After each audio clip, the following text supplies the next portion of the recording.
Story of a dynamic talent. Steve Fox profiles Bette Midler. Explosive star. On stage, abrasive, outrageous. Off stage, shy and private. Steve Fox with the contradicting personalities of Bette Midler. When 2020... Bette Midler is back. She hasn't been performing much for the past 4 years, but her recent nationwide tour has changed all that. She's an explosive performer, compelling to many, abrasive to others. But who is she really? Well, it's a fascinating story, and here is Steve Fox. Steve. Hugh, Bette Midler is one of those people who seems always to be enveloped in a swirl of emotions. Perhaps bittersweet is the best way to describe Bette. She is an acquired taste. Look at my eyes, they never see what matters. And look at my dreams, so beaten and so battered. I don't know much, but I know I love you. That may be all I need to know. Bette Midler can get to the heart of a ballad. So many questions. She can express love in a song. On that, both her critics and fans agree. Everything else is a matter of taste.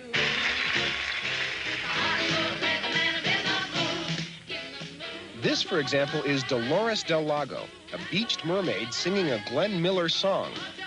Bette calls this trash with flash. It's a spoof of show business at its worst by a woman who's at her best when playing with bad taste. But it's these extravagant antics and her off-color humor that have kept some people away from Bette's show, even her own father.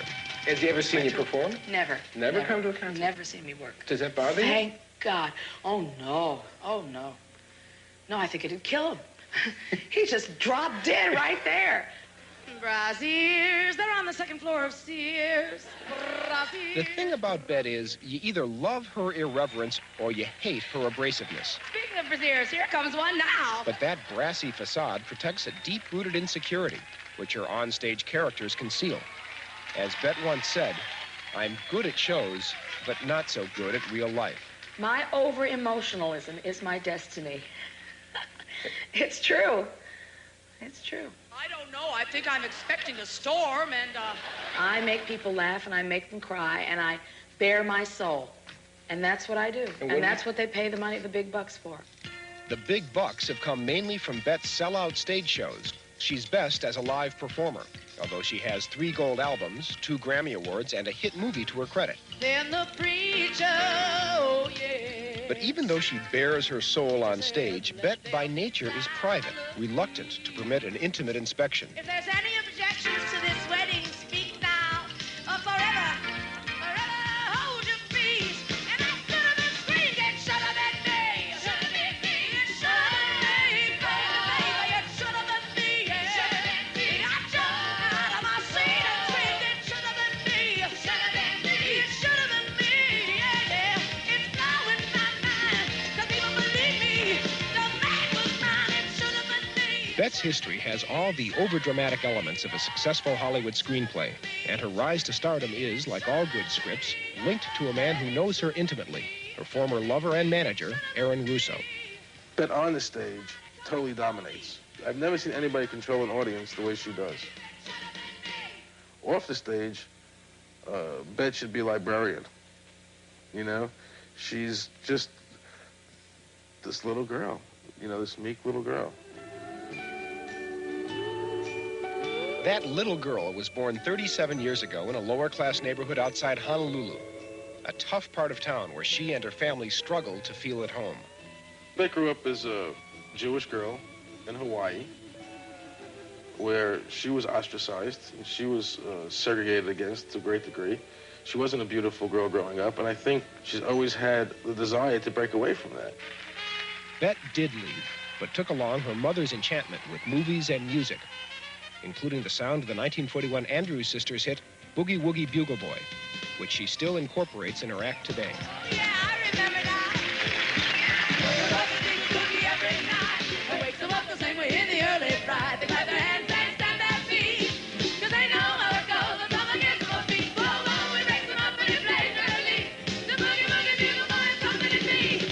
My mother thought I was just marvelous. If I had been a stripper, it would have been fine with her. She loved the fact that I was out there making a name for myself, that I was independent. My father thought it was great that I was independent, too. But he thought that I should have been in a more respectable field than show business. That I should have been, you know, I should have been something just a little more conventional, like a teacher and I would have been a wonderful teacher. Or a nurse. I would have been a lousy nurse. But Bette always knew she'd be a performer, and soon after her arrival in New York City in 1970, she landed a role in Fiddler on the Roof. But it was at the Continental Baths, a gay nightclub where her musical director was the then unknown Barry Manilow, that Bette blossomed into the flamboyant character she calls the Divine Miss M, and began attracting a devoted cult following. There was a certain kind of flamboyance that they really did like, and that was a kind of a hyper-emotionalism that I was very much into at the time anyway. Oh. Out of that, I learned not to be afraid to tell the truth, to speak my mind, to talk about what was going on in the world, to talk about what was going on the street. Oh, the sexual revolution is dead. Wow, rest in peace. Oh, I was terribly, terribly depressed. I mean, what can we do now that we can't anymore? I mean, what is there to do? Well, there's video. There's cable TV, and there's computers. Aren't you thrilled? The video, I don't understand at all. It confuses me utterly. I don't know a VCR from an IUD. Bette's directness on stage could always draw a crowd, but the strategy of advancing her career was the job of Aaron Russo, who in 1972 learned just how ambitious Bette was. I said to her, sort of what I'm saying to you, I said, you know, Bette, if you have 2 hours left to live in your life, and you're on your deathbed, what is it you want to have achieved in your life so that you have no regrets? What is it you want to have achieved? And she thought for about 3 seconds, 4 seconds, and said, I want to be a legend. And when she said that to me, it made everything very clear. You know, I knew exactly what my job was. Hey, around the world I search for you. Russo's job was to take a little-known cult figure and make her attractive to a broader audience.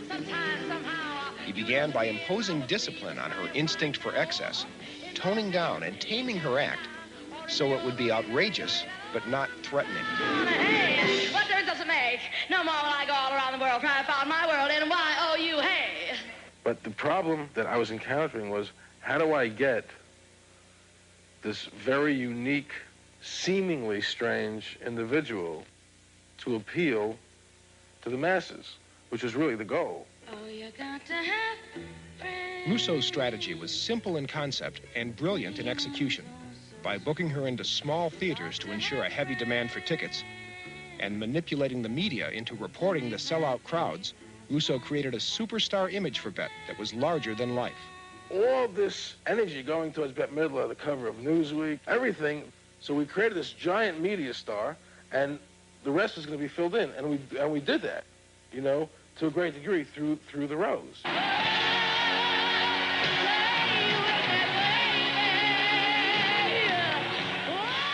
The Rose was a 1980 movie featuring Bette as a rock superstar in the title role, for which she won an Academy Award nomination.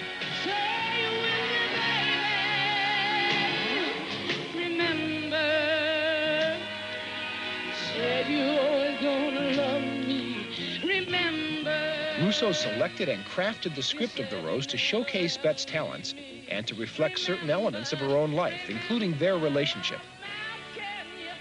On film, the role of the Rose's manager was played by Alan Bates. Oh, Aaron loved me much more than Alan Bates seemed to love the Rose. Although I do believe he did. I believe he loved her. But Aaron really loved me. He really loved me. I'm in business with her. I talk to her any way I like because Miss Me, give me mine over here. She treats me any way she likes, so you butt out. But in the film, as in real life, the interaction between star and manager was both passionate and stormy. Oh, I'm sorry. I'm very sorry. My mistake. I just thought we had an appointment to make some money. I guess we fought primarily because, you know, here I was sort of dominating her career in one way. And in another way, in our personal life, I was very insecure with it. And we became often combatants, you know. But some people, Aaron, as you know, like to fight. It's that. Was there? You just hit a nerve. Bette Midler loves to fight. Right, Bette Midler loves a good fight. You're fired. The Rose represents both the best of their career partnership and the worst of their personal life. The film was released in 1979, and audiences watched the parable of their private turmoil being played out to a public finale. Shortly afterward, Bette and Aaron split up for real. And it seems, for good. She's not a woman who wants to be dominated. She wants to control. Did he control your career? Control it? Yeah, Everything about it? I had my say. I made, yeah. Well, wait a minute. No, wait, what am I saying? Let me think about this for a second. This is important. If I insult him anymore, he's going to send the guys after me. I've trashed that poor man so much. Aaron is now happily married with a young son and a successful career as a movie producer, but his emotional attachment to Bette remains intense. I know it was very difficult for you to agree to do this interview with us, that you really went back and forth on whether you're going to talk to us or not. Mm-hmm. Why did you finally decide to do it? So I could say hello to Bette. Honestly? Hello, Bette. Yep, that's why. It was all for that. You know, I believe that, too. That's the reason why. I'll never be a beast of burden. I walk for miles, my feet hurt. All I want is a little bit of love from you to me. Oh, baby, what's the matter with me? Ain't I hot enough? With Russo gone, Bette began managing her own career, initially with disappointing results. No new album in 4 years, no tours, and one very unsuccessful movie called Jinxed, over which she had much creative control. Jinx was released in the fall of 1982 and failed almost instantly, though not before driving Bette to a nervous breakdown, caused in large part by a bitter storm of recriminations from those she worked with. It was like a vendetta. They went out to make some racket about it and to get even with me for what they thought I had done to their male egos. They being the director, the star, who? I don't want to call names. Whoever was wearing pants. You know, a couple of years ago, I had just the tiniest little nervous breakdown. In fact, I was beached like the proverbial whale on the rocky shores of failure. Who do you suppose it was that came along and flipped me back into the seas of success? Was it my lawyer? No. Was it my agent? No. Was it Dapper O'Neill? Well, the answer is her fans, who thronged to see her recent tour, a financial, critical, and personal success, her first since she's been on her own. You can stand on your hind feet and say...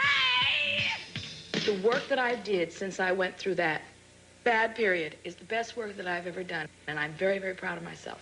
I'm not saying that I'll be proud of myself next year. Maybe I'll have to take another slide, but I'm living. I'm on a road, and I'm going, and I think it's great. I'm proud.